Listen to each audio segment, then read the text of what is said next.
Donc bonjour à tous, aujourd'hui je vous retrouve pour une nouvelle vidéo. Donc cette fois-ci ça sera mon point lecture, donc les lectures que j'ai lues, que je suis en train de lire et mes futures lectures. Donc ce sera plus les lectures que j'ai lues en gros. Moi j'ai lu A Court of Thorns and Roses de Sarah J. Maas. Donc ça fait un bon moment que j'ai terminé ce livre là, et comment vous dire que j'ai un gros coup de cœur. J'ai adoré l'univers, les personnages. Je dirais que c'est dans le new adult, young adult, voilà, parce qu'il y a vraiment beaucoup de sensualité aussi, il y a une part de noirceur et tout, et c'est juste génial quoi. Donc en fait c'est l'histoire de Fer qui a 19 ans, une chasseuse on va dire, et elle a pris une vie, et à cause de ça elle va le payer. Elle va être condamnée à vivre en fait avec les fées, donc ce sont des êtres qu'elle déteste au plus haut point. Elle va se retrouver dans une guerre, on va la suivre dans ses aventures et avec tous les personnages qu'on rencontre qui sont assez charismatiques et tout, bref, j'ai adoré. C'est une réécriture de La Belle et la Bête, mais juste génialissime, puisque pendant tout le récit on a quelques petites piqûres de rappel en fait du conte du conte de La Belle et la Bête. Donc ça j'ai trouvé ça mais juste génial. Mais en fait c'est une réécriture qui est clairement plus sombre, car il y a quand même de la violence, et c'est comme je vous l'ai dit tout à l'heure, c'est vraiment très sensuel. Il y a vraiment il y a de l'électricité entre certains personnages qui est juste enfin c'est juste l'apothéose quoi. C'est juste quand je l'ai lu j'étais juste à fond dedans, enfin mon cœur il a tremblé quoi, c'était juste trop bien. J'ai adoré c'est le monde que Sarah J. Maas a créé autour des fées, et qui est juste aussi génial quoi. On rencontre des personnages les plus dangereuses les unes que les autres, parce que ce sont des créatures qui ont vraiment d'immenses pouvoirs. Après c'est vrai que c'est un début assez long, puisque c'est la découverte de ce royaume en fait, où faut qu'elle, voilà, on est une sorte d'exploration de ce royaume. Donc c'est Priyan, je crois, je sais plus trop comment ils disent ça en anglais. En fait il y a un moment donné où il y a un truc qui se passe, il y a un élément déclencheur qui fait que là ça part mais dans un truc où t'es juste addictif quoi, c'est juste addictif. On passe ce moment là, et là c'est juste, mais t'es à fond dans les pages, elles se tournent toutes seules, même si c'est un VO, je vous jure que je l'ai, c'est pas lu non plus hyper rapidement, faut pas exagérer, mais voilà, passer ce moment où l'auteur nous explique comment est ce monde, voilà, on le découvre avec Fer et tout, passer ce moment là, il y a un truc qui se passe, un gros changement, il y a un truc, mais là t'es juste à fond, tu veux juste savoir la suite, On a carrément un revirement complet quoi, de tout ce que l'auteur nous disait, tout ce que l'auteur nous avait appris. Et en fin de compte il y a plein de trucs qui sont fausses. On a une autre facette en fait du royaume, et c'est ça qui m'a vraiment surprise, et où j'étais vraiment juste à fond dedans quoi. Moi j'ai vraiment beaucoup aimé le caractère de Fer, parce que je trouve que quand même les héroïnes de Sarah J. Maas, elles sont vraiment très fortes. Elles sont fortes, indépendantes, elles sont hyper courageuses, elles sont dans voilà, on les met dans des situations difficiles, et elles arrivent un peu en fait à se relever et tout, et c'est juste trop bien. Donc Fer, elle est comme ça en fait. Après c'est vrai que voilà, par moments elle a des comportements un peu immatures, mais c'est ce qui peut la rendre humaine en fait. Donc ensuite là on a aussi un autre personnage, donc c'est Tamlin. Et Tamlin c'est lui qui en voulait à la vie de Fer. Et c'est là où on se dit, voilà, là on a des petites... là on a un peu la relation de La Belle et la Bête, j'ai envie de dire. En fait là je vais dire que il est hyper hostile envers elle, comme la bête dans le conte. Et au fur et à mesure en fait qu'ils soient en contact, ces deux personnages là, il va changer, il va quand même beaucoup changer. Et c'est là que je veux dire, c'est un peu comme La Belle et la Bête, voilà, on a un petit rappel du conte qui est plutôt génial. C'est un personnage qui devient doux, attentionné, exactement comme la Bête. Mais on a un autre personnage qui, dans ce tome-ci, n'apparaît pas plus que ça. Mais son apparition a fait que j'étais tout de suite attirée. Il y a un truc chez ce personnage là qui fait que je me suis dit, il y a un petit truc intéressant. En fait c'est Rhysand. C'est vraiment un personnage très intriguant, très mystérieux, mais il est hyper charismatique. Enfin, c'est ce que moi j'ai trouvé qu'il était très charismatique. Voilà, le peu qu'on a vu de lui en fait, mais j'étais en mode waouh. On sait pas vraiment qu'est-ce qu'il veut, qu'est-ce qu'il fait, Non, c'est vraiment... En fait, en gros, on n'en sait pas vraiment beaucoup sur lui. Et j'ai compris qu'après que... J'ai vu qu'après que dans le tome 2... voilà quoi. Donc voilà, il y a des personnages ici qui sont...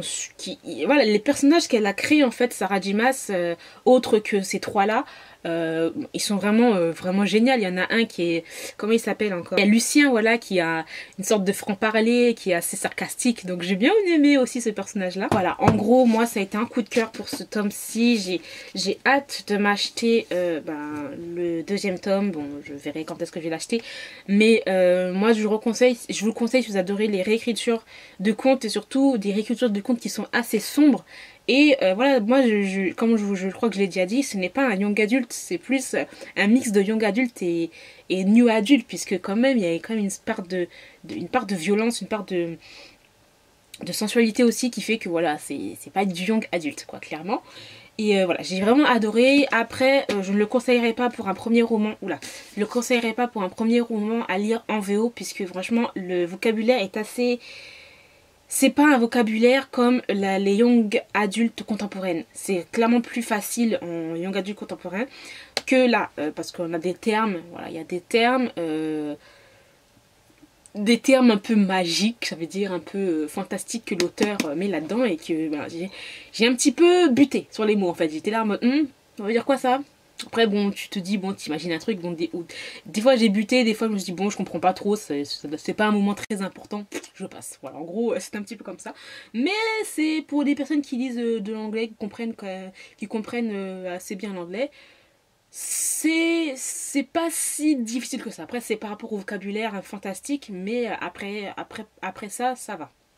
J'étais juste hyper contente de lire ce premier tome là. Ça m'a fait bizarre en fait de refermer ce tome-ci parce que je me suis dit, oh, il me faut la suite. J'étais en mode, il me faut la suite. Ce qui se passe à la fin, my god.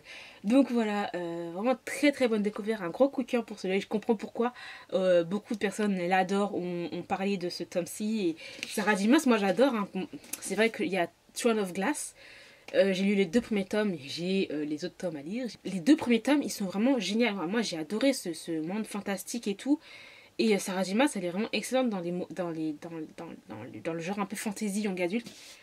Et les personnages qu'elle crée, j'adore. C'est vraiment des personnages assez forts et charismatiques. Donc voilà, celui-là, juste trop bien. Moi, je vous le conseille à mort. Il est sorti en français chez Milan, je crois, si je me dis pas de bêtises. Donc voilà, vraiment une trop bonne découverte. Et les personnages là, quand j'ai terminé ce livre, en fait, je me suis dit, wow, les personnages vont trop manquer et tout. Et voilà, donc vraiment trop bien. Ensuite, j'ai lu le tome 10 de Charlie Davidson de Darynda Jones, que j'ai encore adoré. Voilà, là on a des... Bref, à chaque fois, je pense que je vais vous dire la même chose quand je vais vous parler de Charles Davidson, mais on a toujours des révélations. L'auteur nous met tout le temps ses intrigues sur les enquêtes policières, voilà, tout le temps des enquêtes policières.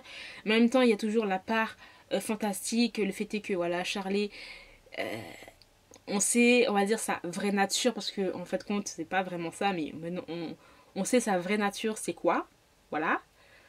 Et on a d'autres révélations encore, qui fait que... Mais c'est juste... voilà. Moi, je peux pas en dire plus parce que c'est vraiment... Chaque tome, il y a tout le temps une révélation.